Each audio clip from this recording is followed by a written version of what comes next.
बोलिए परशुराम भगवान की जय। परशुराम भगवान, परशुराम जी अपने पिता के पक्के भक्त थे। पिताजी जो कहते हैं सो सही, पितृ भक्त थे। परशुराम जी ने कुछ चीजें ऐसी है समझना, दो शक्ति होती है, एक नाम है ज्ञान की शक्ति, एक का नाम है क्रिया शक्ति। हमारी आंख रास्ता दिखाती है, पांव उस पर चलता है, ठीक ठाक जीवन आपका चल रहेगा। ज्ञान शक्ति है और हाथ पांव क्रिया शक्ति है। दोनों का आपस में सामंजस्य होना चाहिए, लेकिन नियंत्रण ज्ञान शक्ति का होना चाहिए। प्रधान कौन है? ज्ञान शक्ति ना। हमारे समाज में, हमारे यहां पर दो, वैसे तीन मानते हैं, तीन धुरी, लेकिन हम दो कहें, दो धुरी। एक का नाम है विधायिका, एक का नाम है कार्यपालिका। लो, कार्यपालिका है क्रिया शक्ति और विधायिका है ज्ञान शक्ति।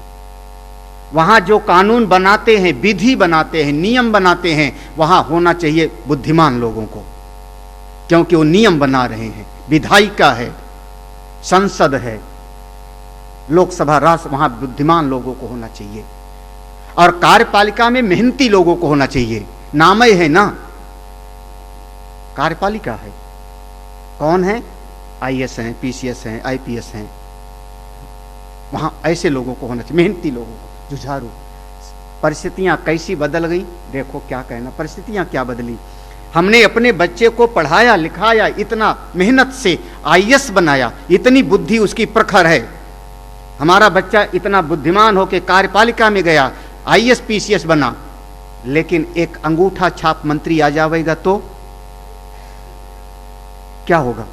नियंत्रण कौन हो गया उस पर? उस बुद्धि के ऊपर नियंत्रण हो गया, बल का हो गया ना, बाहुबलियों का हो गया। दोनों बैठे हो, विधायिका वाले बैठे हो, कार्यपालिका वाले हाँ, समझ रहे हो कि नहीं मेरी बात? अब इससे ज्यादा क्या खोल के कहूं? होना चाहिए था बुद्धिमान लोगों को वहां पर, वहां हो गए बाहुबली। और होना चाहिए था जहां पर जो है कार्यपालिका का, वहां बुद्धिमान लोग बैठ गए, व्यवस्था चरमरा गई। क्या कहना महाराज। कभी एक चुटकुला बना हुआ था कि जेल के सकलाखों से अंदर से वो कहता है, अरे राबड़ी वहां दस्तखत कर, वहां दस्तखत कर। चुटकुला बना था ऐसा, किसी जमाने में अखबार में छपा था। हाँ, अरे होना किसको चाहिए? वहां ज्ञानियों को होना चाहिए, कार्यपालिका विधायिका। लेकिन जब गड़बड़ हो जावे, तब आपकी बुद्धि पर नियंत्रण क्रिया का हो जाए, आंख बंद करके आप पांव से चलो, गड्ढे में गिर जाओगे, ईंट से टकराओगे। नियंत्रण अगर कार्यपालिका का हो गया महाराज, गड़बड़ हो जाएगा, गड़बड़ हो जाएगा। ये दोनों अपना मेहनत, दोनों का अपना समझो। परशुराम जी का काम क्या है? परशुराम जी के लिए इतना सुना है कि 21 बार क्षत्रियों का नाश कर दिया। अरे सारे क्षत्रिय मर गए तो आगे पैदा कैसे होते? क्षत्रिय मारे क्रिया शक्ति, ब्राह्मण माने ज्ञान शक्ति। दोनों में कह रहा हूं, सिर के ऊपर ब्राह्मणत्व तो है, ये सुरक्षित तो सब सुरक्षित। तो ये ज्ञान शक्ति है, ये हमारी क्रिया शक्ति है।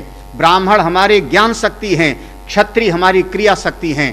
दोनों के बीच में संतुलन बनना चाहिए। लेकिन जब क्रिया शक्ति क्षत्रिय बढ़ जावे तो ब्राह्मण को दबा देते हैं, तब परशुराम की जिम्मेदारी आ जाती है।